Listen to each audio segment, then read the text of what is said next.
Good afternoon, everyone. Good afternoon. Welcome, welcome, welcome. I'm Sarah Lomax-Reese. I'm the president and CEO of WURD Radio, and we're really excited to be hosting our first cooking demonstration at Independence Live. And before we get fully immersed into this cooking demonstration, I would love for Victoria Blissard, who is the community channel manager for Independence Blue Cross and was instrumental in creating this space, to welcome us and to just give us some initial thoughts and words. Victoria? Welcome all to Independence Live. I'm Victoria Blissard, and we've worked really hard at Independence Live. We just really opened to the public in August at creating a community space. So people can come here for their customer service needs. You can buy a plan, you can pay your bill, you can meet with somebody in person for customer service, which is pretty exciting. And while it's low tech, it's what many of us like to do, to actually meet with somebody in person. And then the other part of what we do here is be a community resource. So bring in our community partners, run events like this.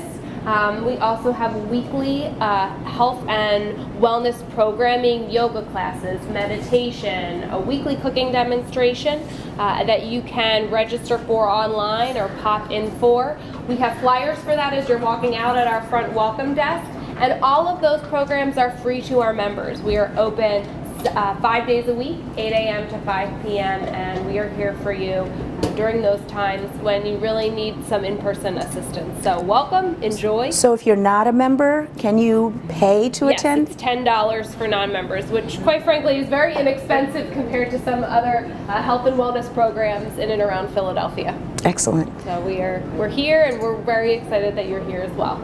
Well, thank you for hosting us, and we're really excited about this maiden voyage. Yes, yes. All right. This is going to be the first of many, I think. Yes, yes, yes, yes. All right, thanks, Victoria. So, again, thank you all so much for coming out. We are going to be treated to a cooking demonstration by one of Philadelphia's most renowned chefs and restaurateur families. Ben Bynum and his brother Robert Bynum are owners of a number of amazing restaurants, South, Green Soul, which is going to be the focus of today, Paris Bistro, Zanzibar Blue. Formerly Zanzibar Blue. Sorry, that Right. was like the maiden, the mothership. Warm Daddies. Warm Daddies. What else? Paris Bistro. I said Paris Did you? Bistro. I did. South? I said You mentioned South. I'm thinking about what I'm doing. I didn't hear everything you said. I think you covered everything. All right. Right. So, and what's wonderful about the Bynum family is, and having siblings as one of six, I know how this is that Robert is, I think, like his brother Robert is like the business manager type, That's and correct. Ben is the creative chef of the family. So they work together as a family business, and they've been able to really grow and build something very substantial and long-lasting in the city of Philadelphia. We're really fortunate that Ben is going to be doing this cooking demonstration for us today. Green Soul is in Chestnut Hill, and it's basically like a healthy soul food restaurant. And I'm going to just let you kind of take it from here. No problem. Thank you so much, Sarah. Absolutely. I'm going to ask you some questions along the way, but no problem. You go ahead. Well, first of all, thank you all for joining us today. This is something that's unique for us to be a part of. Although we run and manage several restaurants, being able to interact personally with the community is really something that's quite special for us. I can say honestly, it's not something that I'm comfortable with, because standing in front of people, I still get nervous after all these years. But I feel like it's something that if you all are willing to come out to partake in something that that we're here to do, that I need to show up and try to put my best foot forward and get past the little stage fright and make sure that you have a good time, and I sort of share with you some of what we do. Green Soul, as Sarah mentioned, is a healthy cafe, and when you think about healthy, we're not talking about vegetarian, we're not talking about bland food, we're not talking about we're not talking about rice cakes and things that taste like styrofoam. We're talking about things that are going to be really nutritious, however they're going to be very flavorful. Green Soul, our tagline is a bridge to better eating, and what we mean by that is, for many, many years, I fried enough chicken and enough catfish and whiting and collard greens and macaroni and cheese and all of those things. And that's a big part of our culture, and it's something that we enjoy, and it's something that we love, and that's most of what we do, but it's not the kind of food that you can really eat every single day. I mean, in today's, you know, society, with processed foods and things like that, we really just need to be able to balance our diets, and I think with everything else, everything in moderation. What I'm going to prepare for you today is 2 items. One is a jerk spice Atlantic salmon. I'm going to serve that with a orzo and rice medley, and we're also going to do a drink that we prepare that's called a green smoothie. Green smoothie is something that is unique. It's something that you can have as a meal or as a meal replacement, and what's really special about it is it allows you an opportunity to incorporate more raw greens, more raw vegetables into your diet, but in a pleasant way, because although we do collard greens, which we cook for 2-3 hours, and we slow cook them and we render them down with smoked turkey and everything else. If I put collard greens on a plate and said, help yourself, collard greens by themselves are very hard to digest. Raw kale, it's very fibrous, it's hard to digest. But when you take something and you incorporate it in its way, it makes it very palatable.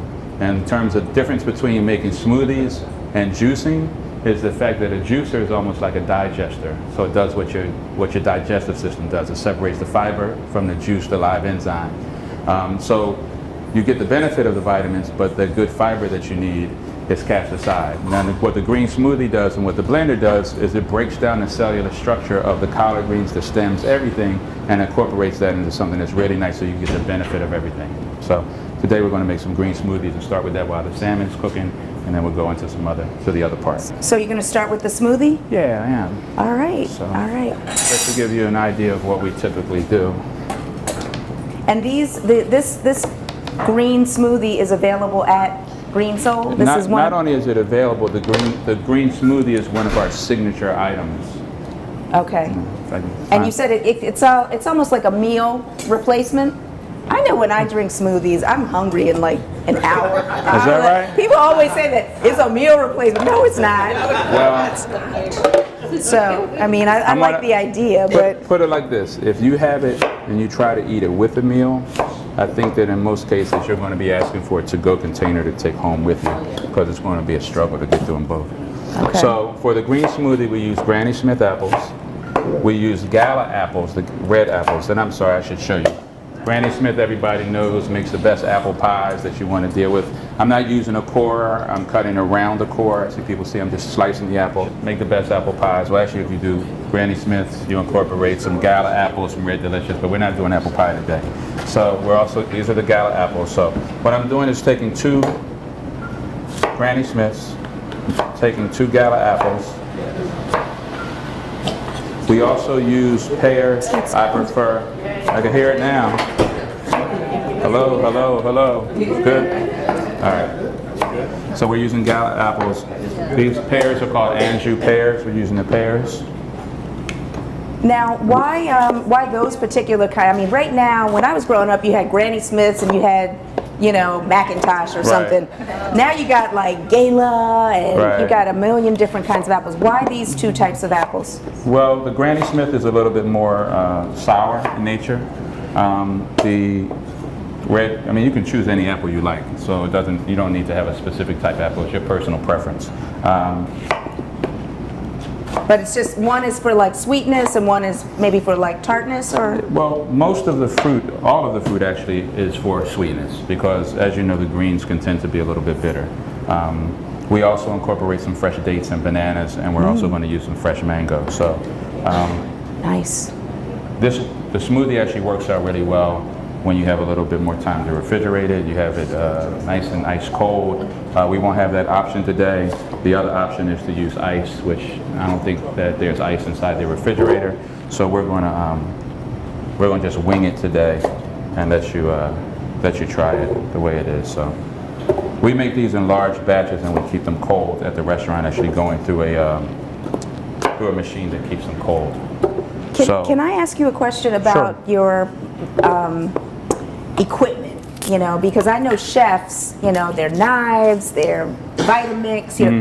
What for these kind of smoothies? I know Vitamix is like a really heavy-duty blender. Can you use just a regular blender, or do you need this kind of like heavy duty? It would be, if you have maybe some of the things that and I'm not doing a commercial for everyone, if you've seen the Ninja blenders, things like that, they tend to have faster RPMs, and they can pulverize the fruit a little bit better. Vitamix, it is an expensive investment. If you've seen them on TV, you can put all your ingredients for soup inside, and it actually will get so warm inside that it'll cook your soup and never has to go in the stove. You can put all your raw ingredients in, your stock in, blend it, it'll warm up and pour it into a bowl and eat soup. So yes, you can do it. You may find that it's not going to be quite as smooth and consistency. In a regular blender. Right, for a regular blender. Okay. And the one thing about when you do smoothies, especially when you use bananas, I know some people are partial to green bananas. I mean, I don't really like to use bananas at all when they're green. I mean, when they start to get spots on them is when you know that, they're really at the peak of nutrition. So always use ripe fruit, and if you ever use a green banana inside a green smoothie, it's going to taste really starchy, like sulfur. So you don't want to do that. These are medjool dates. Dates are at a certain sweetness to what we're doing as well. You just take the pits out. Sometimes they come with pits, other times without. So. And about how many dates? Can you give us a rough I'm going to use 4 quantity? dates. Yeah. Right. In case people want to go home and make this. For that. Dates are really sweet. If you have a problem with sugar, with diabetes, I would prefer that you don't use the dates because they are very sweet. I'm and also bananas using, too, I would imagine. Yeah, bananas. I'm using a little bit of low-calorie apple juice, and I'm going to add a little water just to thin it out. Of course, I put everything except the greens, which I did so much talking. I really should have put them in first. Here's some fresh mango. So I think it actually might taste better without the greens. Well, you know what? We're not going to do that today. We're not going to do that. So. Right. No, I think it's going to taste really good too, actually. But And honestly, when we do this, we use collard greens, we use kale, but the thing that really makes it nice and vibrant is spinach, which our delivery truck hadn't come in this morning in time, so we don't have any spinach for you today. So and I see you're taking the stems out, so you obviously don't want the hard, rough kind of centerpiece. It'll be a little bit of a struggle with the. Okay, so Vitamix has this wand that comes along with it that helps you kind of move things around. Oh man. We're on low.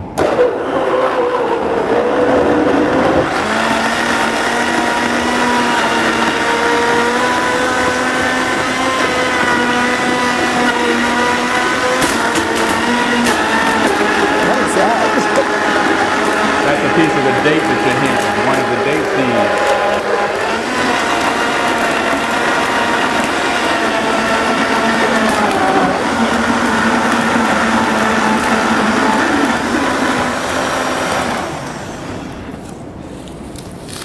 And as I said, the spinach actually has a nice brightness to it, which we don't have today. And since this hasn't been refrigerated, what I've done is bought some prepared smoothies with me. So why don't I maybe serve this up, or we'll serve this up, and you can move on to the next thing. Okay. Okay. You sure? Yes, I wash my hands. My hands are clean. I know. You know how chefs are. They don't want you touching anything. I get it.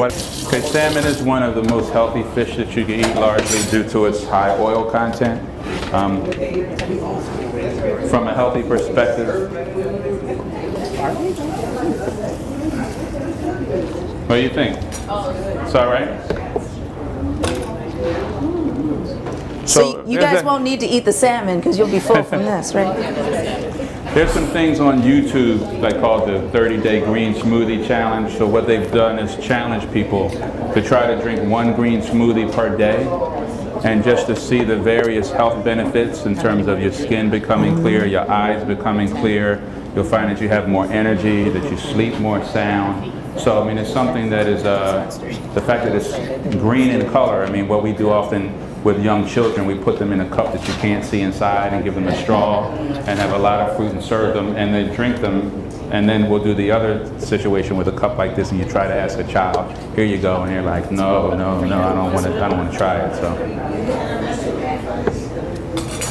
I don't have it in print, but like it's very simple. Like I said, if you take 2 apples, 2 pears, a little bit of chopped mango, 1 or 2 dates that you can get in any supermarket, a little bit of water, a little bit of orange juice,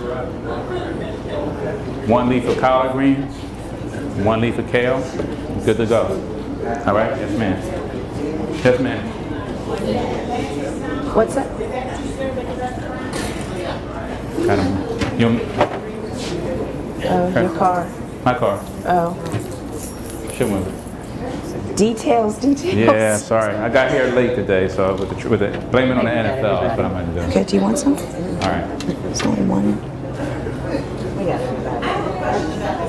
2 Yes, more? ma'am. I've heard this stuff about fish that are passing for salmon and really is not salmon. Do you have any tips? Well, I know that, I mean, obviously with any kind of fish, wild caught fish is going to be better than, I mean, in today's world, there's so many things like farm raised fish.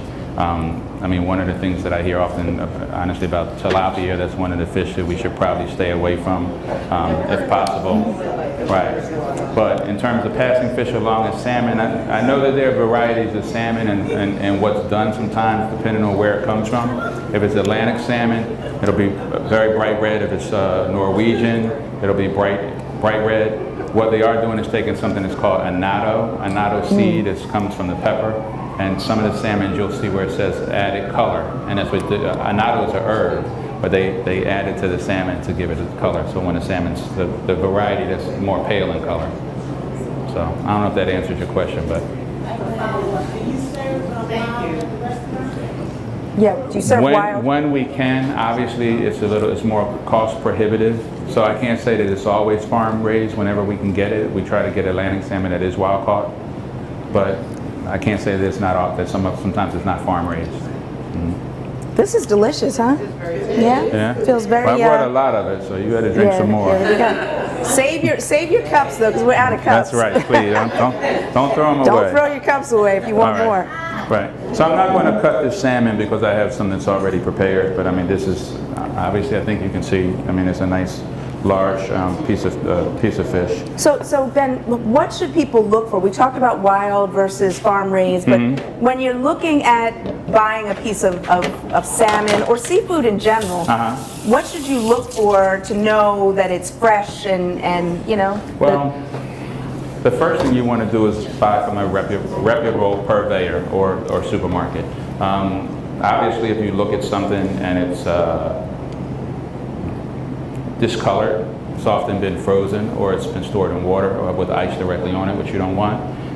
If you're buying whole fish, you want to make sure that the eyes of the fish aren't sunken in and that the flesh is shiny. And if you touch the fish, that when you push the fish, you feel it kind of is a little spongy as opposed to your fingerprint being inside.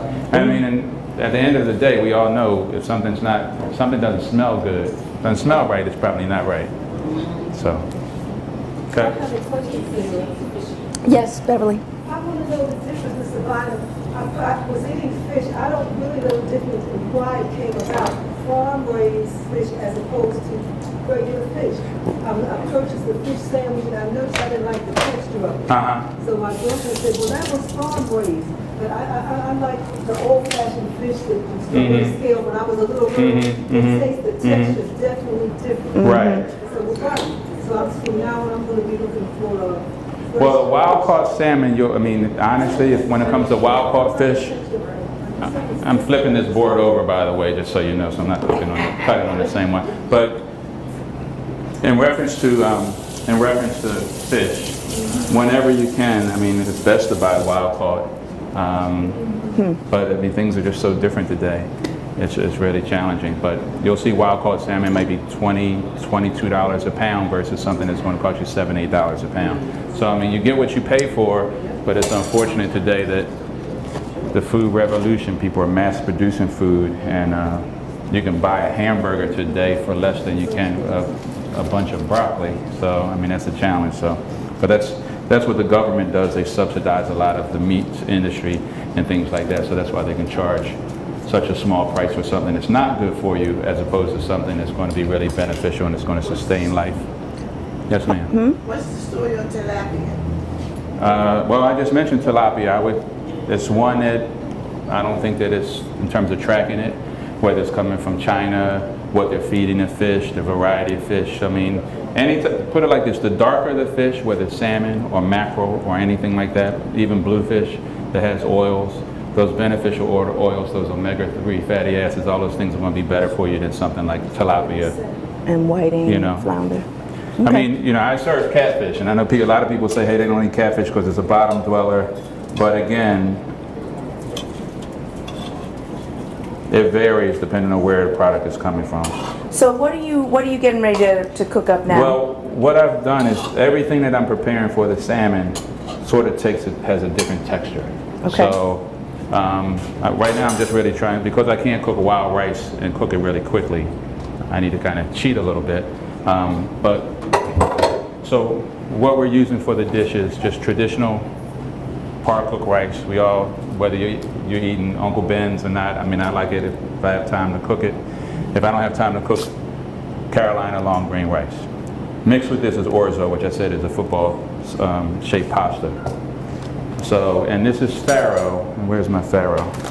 It says Italian farro, but farro is a wheat product like wheat berries, things like that. It's really high in good source of protein.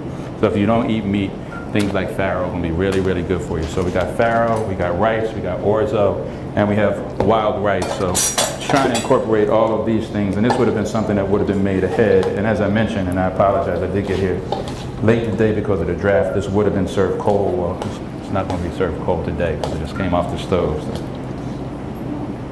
And why so many different rices and pastas? Is it just the recipe that you have, or is there a health benefit to all of these different things? I think the key to often when you eat something, like if you eat something that's bland, you take 2 or 3 bites and you become bored with it very quickly. If you eat something that has good texture to it, that's why, you know, like one of the things that's along those lines, the Cajun salmon BLT that we do. So we do a nice salmon. We do turkey bacon. We do a nice Cajun mayo that's not made with regular mayonnaise. It's a mayonnaise that's made with olive oil base. And when you eat things that texturally keep you interested, it's a little bit more enjoyable. So that's the reason why. So the rice has one texture. The farro has another texture. The wild rice has yet another texture. And then we're going to take, as I mentioned, some dried cranberries and incorporate a few of those, because with anything else, when you can have a little sweetness, we all like something sweet. I have some toasted almonds. Anybody allergic to nuts? Ooh. Oh, that's good, because I can't take them out now. Well, if you are, don't eat that. Yeah, and we're not against salt and pepper, but I mean, really, when you cook, I'm not saying don't use salt substitutes. All the salt that we use in the restaurants, we don't use regular table salt, we use kosher salt. Kosher salt is good for 2 reasons. As a cook, if you're not shaking something, you don't know how much you're putting in. Kosher salt, you can pick it up very easily. You can hold it, you can always control what you're using. And the other thing, if you can build flavors, so like with salmon and things like that, if you can marinate something overnight, it's going to incorporate flavors. Obviously, you're making something that you slow cook like collard greens.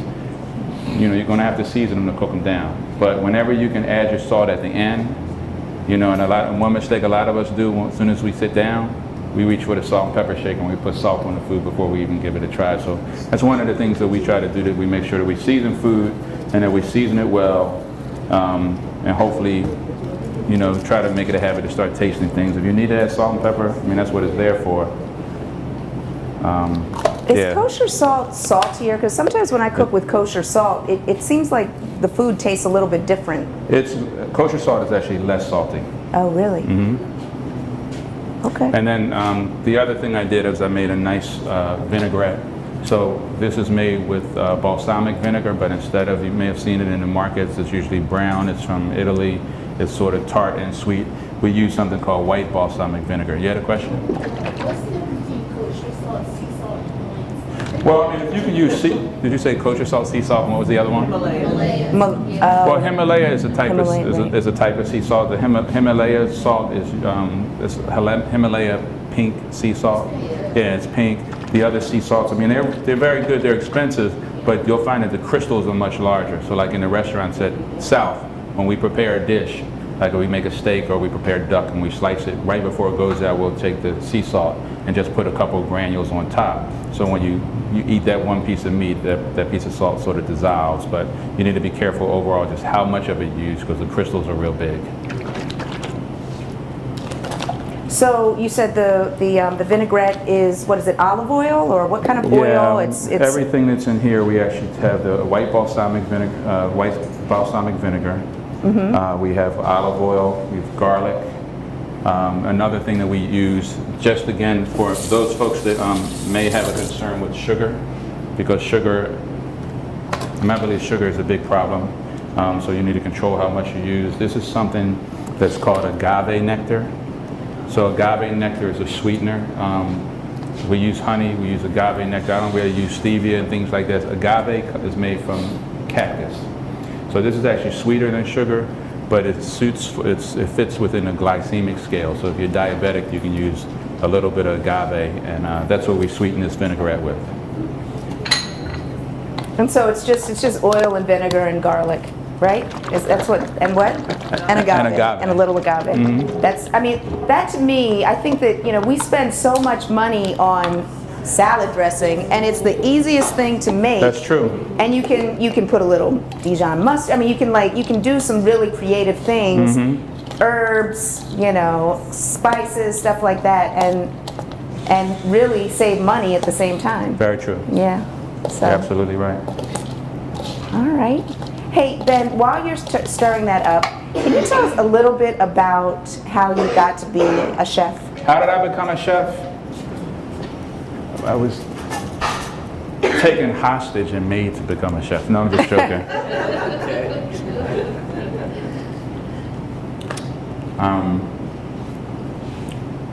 It's not something that I was a chosen profession. You hear a lot of stories where people say, "Oh, I grew up holding on to my grandmother's apron or standing next to the stove." It wasn't a situation like that. I do come from a long family of good cooks. But it was actually something that when my brother and myself, we opened our first restaurant. It's really challenging in business if you don't know how to do everything within the business. So we both went to school for business school. I did have a culinary education. And when you're in the business and the first time your chef decides he wants to walk out or he doesn't show up, you can't not open a restaurant. So it would behoove you in anything that you do to try to learn as much about that as you can. So it was a situation where I was forced to become a chef if I wanted to succeed. Just like I worked in a club, and if a DJ doesn't show up and you've got a room full of people, what are you going to do? So if I had 2 turntables, I could show you, have some 12s out here. But so I learned, try to be a jack of all trades, at least learn a little bit about everything. So I don't necessarily, always consider myself as a bona fide chef, but at the same time, I like to think that I can get the job done. So the one thing I didn't do, Sarah, was I moved some of my vegetables out the way, because I did tell you it was a vegetable. Right. It was a vegetable dish as well. So one of the things we're going to do, we're going to use some red bell peppers, incorporate with that.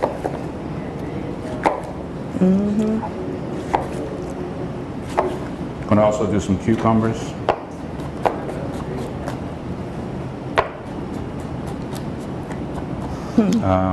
English cucumbers. What else do we bring? We're going to use Looks like you have corn. some corn, fresh corn on the cob.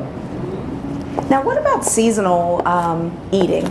Well- Because that's something that I know is very much in vogue, and they're said to have if you're eating in season, the food has more nutrients, Absolutely. more nutrient dense. Well, I mean, there was a time when people were able to do their own farming. I mean, obviously in Pennsylvania, certain things that we can grow. So when you can do things that are local, that really works out well. And I do agree with that. I mean, if you're picking something fresh from fresh from the dirt, you know that it's nutrient laden. It's going to be very good for you. It's going to be something that you can enjoy, something that won't be a challenge. So I think, I'm a big believer in that.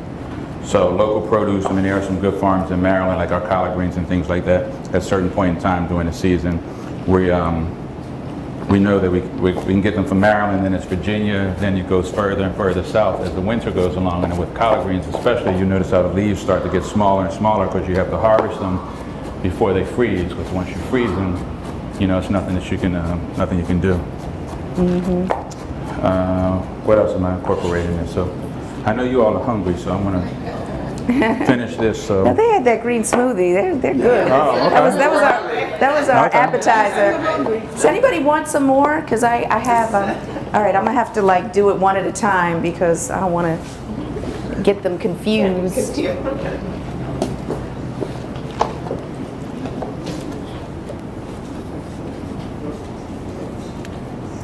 There's some people that actually grow some of their own vegetables in apartments and in homes. They have some vertical gardens and things that you can actually do. So I know some people are big advocates of trying to grow your own vegetables where possible. Sears, would everybody have one?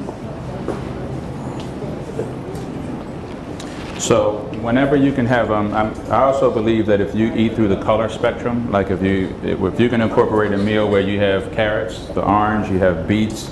Beets have a lot of protein, a lot of vitamins. They're also very good in terms of detoxifying your liver. So if you can incorporate in one meal a variety of different things, I think that you'll always be in a good situation if you're always trying to eat through the colors, to the color scheme. So green, broccoli, asparagus, carrots. This way, you don't want to wait. Thank you, Sarah. How long has the restaurant Green Soul? Green Soul, originally we opened one on Ogans Avenue in West Oak Lane. Oh, really? That was right across the street from Relish. So it was right there. Oh, we didn't say relish. We didn't mention Relish. We have Relish, which we're known at Relish for our Sunday brunch. It's one of the big things, our brunch buffet. How about Southwest, South? South, you're right, that confuses everybody. South on, it's called South, but it's on North Broad, so it confuses people. So, yes, ma'am. We're going to do brunch and dinner for Mother's Day. And then after Mother's Day, we're going to start doing a Sunday brunch every Sunday. Okay, here we go.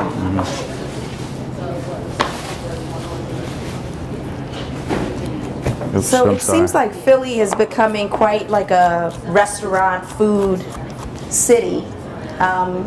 Where do you think your restaurants fit within the kind of the overall, I'll say, ecosystem of restaurants and chefs and everything in the city? Sure. Well, our philosophy has always been to try to provide a quality product and to do so in an affordable way. So, stylistically, most of our restaurants are Southern in nature, with the exception of Paris. But, our motto is always to try to give the guest, the client, a good experience, and hopefully they'll come back because they'll feel like they're getting their money's worth. Like, you come to Warm Daddy's and you order a meal, you're not going to walk out without a to-go container. So you're really, in most instances, you're going to be having lunch for the next day. So, I think that's one of the things. There are some trends in terms of small plates and small dining, and I do think another thing to think about, even after telling you that you won't be hungry there, is portion control. So What is that you're sprinkling on there? These are toasted almonds, more toasted almonds. Okay. So, all right, so everybody's hungry? Everybody's tired of watching me cut and do some things up here? Come help Okay. me.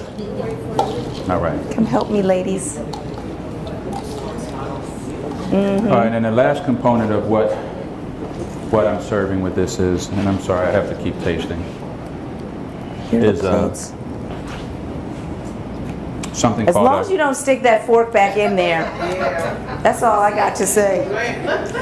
We're good. You're right about that. No double dipping, right? No double dipping. All right, so we need a little bit more vinaigrette, a little bit more salt. So should we start plating up this If you wouldn't salmon? mind laying plates out for me, Okay. I'll be happy to start serving the salmon now. Okay, where do you want us to lay them out for you? Maybe I'll Let's move do this this. here.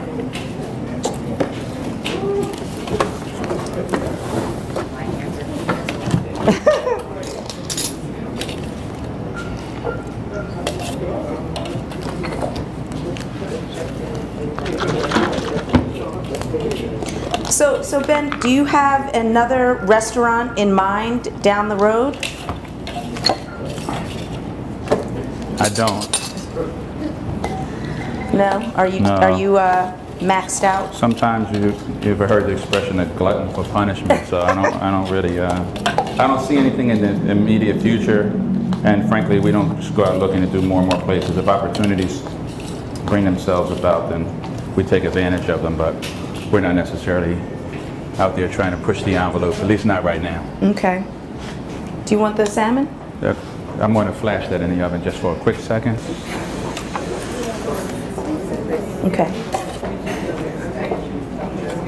So we can start handing it No, out. not yet. I got one more. Oh, you have something? Oh, Yeah. okay. Sorry. It's okay. Let me not rush the chef, rush the artiste. Good food takes time. I know. Right. Is there a dish that you feel is like your signature dish that you've really like Relating to Green created? Soul?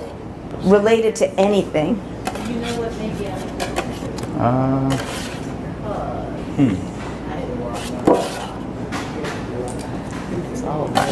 We're talking healthy food, and then you have, all I'm thinking about is turkey wings right now. That's not that unhealthy, is it? Turkey wings? Turkey wings aren't As necessarily long real as healthy. they're not deep fried. Right.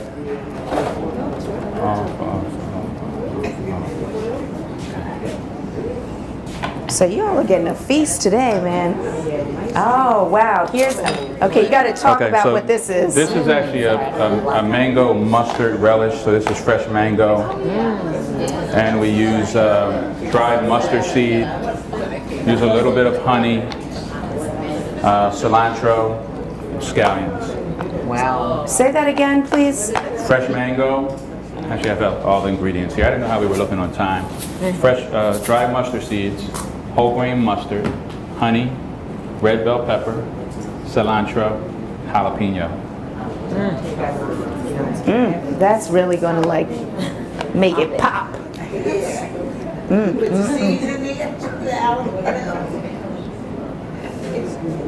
All right, and You can start serving them. we just need some forks. Forks are right out front inside this basket. There. All right.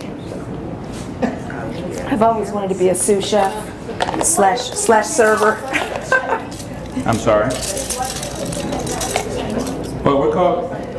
It's interesting. Relish, chutney, coulis. There's so many different words you can use that are almost the same thing. So this would constitute a chutney, except chutney is usually cooked down. This is raw. Chutney is usually cooked down. It usually has something to sweeten, so it kind of gets a serve like a mango chutney, with almost cooked down to where it starts to candy.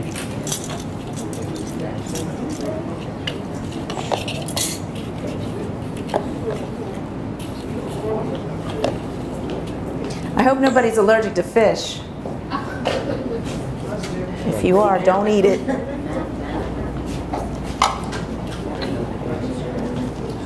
We need the forks.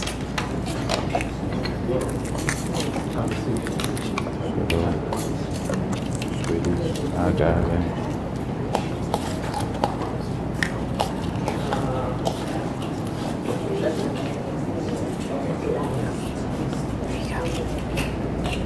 There you go. Yes. Here you go. Sure. Here you go. thank you. Without the what? Without the mustard?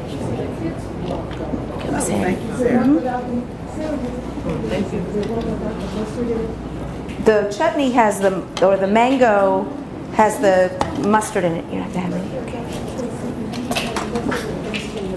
No, just the shut, that you don't have any.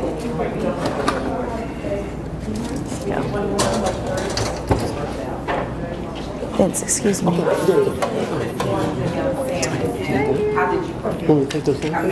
The seasoning is actually a jerk spice seasoning. Now, when you do traditional Jamaican food, it's like a wet mixture that you make with allspice and scallion and a variety of seasons, lime juice, and you pulverize everything. This is a spice that you can actually purchase that I use today. It's just a jerk spice. What I did was I sprinkled it on top of the salmon, I seasoned it with salt and pepper, and then I drizzled olive oil on top, and then I roasted it in the oven. So the oven tends to allow the oil to come out in salmon so it won't dry out, it stays nice and moist when you do it in the oven, as opposed to searing it in the pan. Thank you.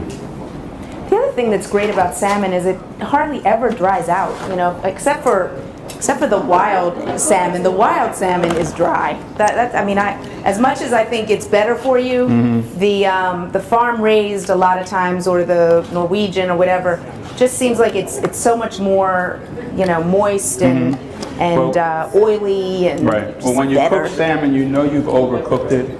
Well, not always. When you start to see the white come out of the salmon, which there is somewhere in the tray because it's been sitting, that's the protein coming out. So once you start to see that is when you should stop cooking your salmon when your salmon is done.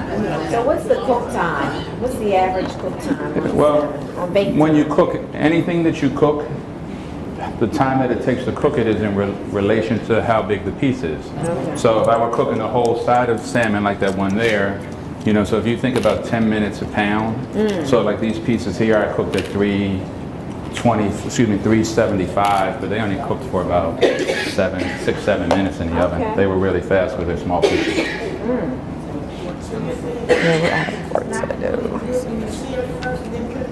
No, it's fine to do that, especially,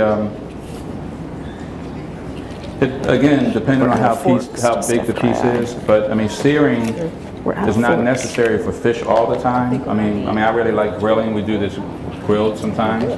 So, I mean, obviously you grill something, you impart flavor in it. The oven, like I said, I really like to sprinkle olive oil on salmon. The fish is already oily, but to sprinkle olive oil on it and roast it, it always tends to be a lot more soft, a lot more tender. Everyone, we got everyone? I think everyone with that. Yep, We out I of think forks? so. We're out of forks. No. That's okay. I think we got everybody. Well, there are a few more here. I got a question. I know this was the white rice. You ever use brown? Well, there's white rice. There's also wild rice. I'm a big fan of brown rice, and actually I prefer brown rice personally because I like the textures. So when you eat that, you taste that the rice you get different chew, different texture. But a farro is one texture. The wild rice is another texture. You get the sweetness every once in a while of cranberry. So again, when you get different flavors that are going on, I think that you tend not to get bored with what you're eating. So not that I don't like a good chicken cheesesteak every once in a while, but any other question?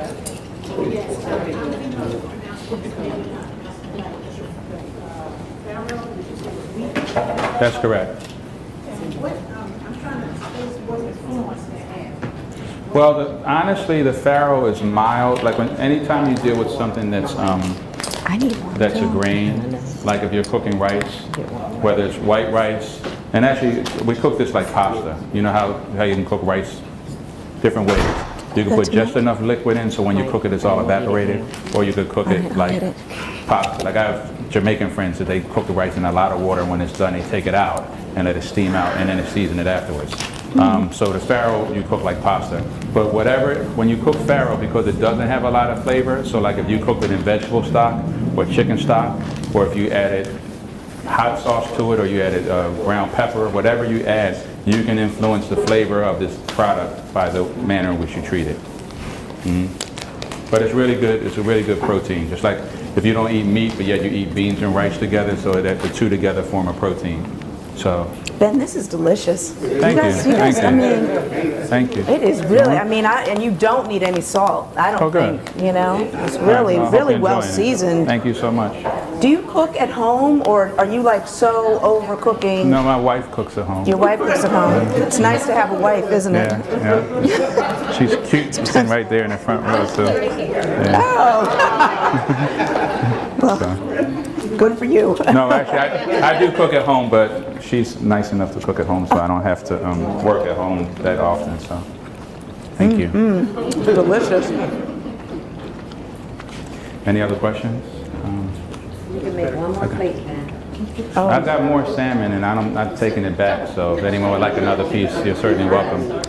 Sure, I'd be happy to. Now, Ben, do you make your own jerk spice, or is this something that you buy? I do, however, this is a product that you can buy. It's a dried version. As I mentioned, when you make real or traditional jerk spice, you take green onions and allspice and lime juice and vegetables, and you use some people use a mortar and pestle, some people use a Vitamix.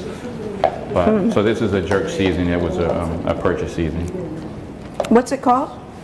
It's just called a Caribbean jerk spice. It's just Oh, a did you just say that? dry version. Mhm. Sorry. I'm all into my food. Yes.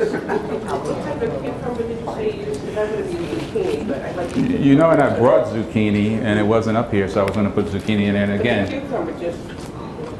you like it with the cucumber? Well, good. It adds a freshness to it. They're called English cucumbers.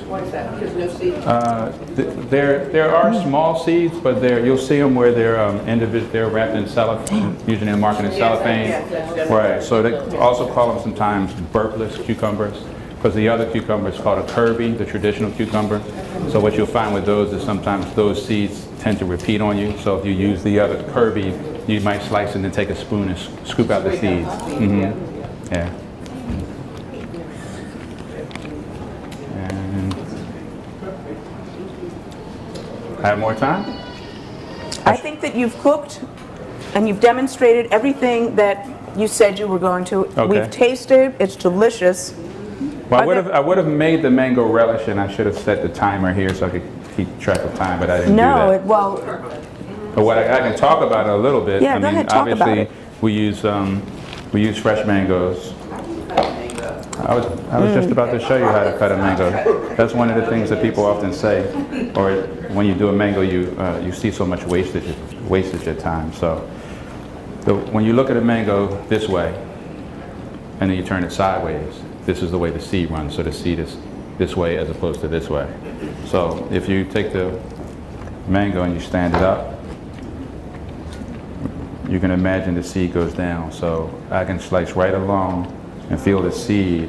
are you cutting through the And seed? Oh, no. I'm cutting on each side of Next to it. Mm-hmm. each side of the seed. I mean, you could peel it with the peeler first, and then you're left with this, which again I can kind of tell which way it goes around the seed.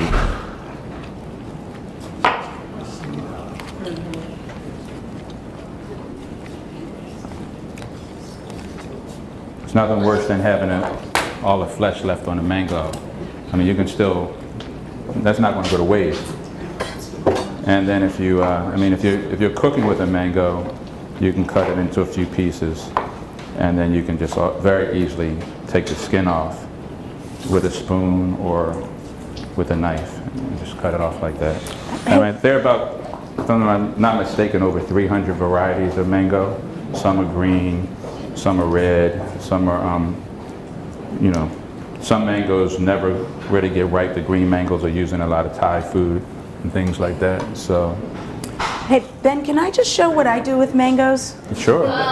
You need a No, knife? seriously, no, I don't. But I do exactly, no, is this, You gonna it take just the makes spoon? it You want really You want a easy. spoon?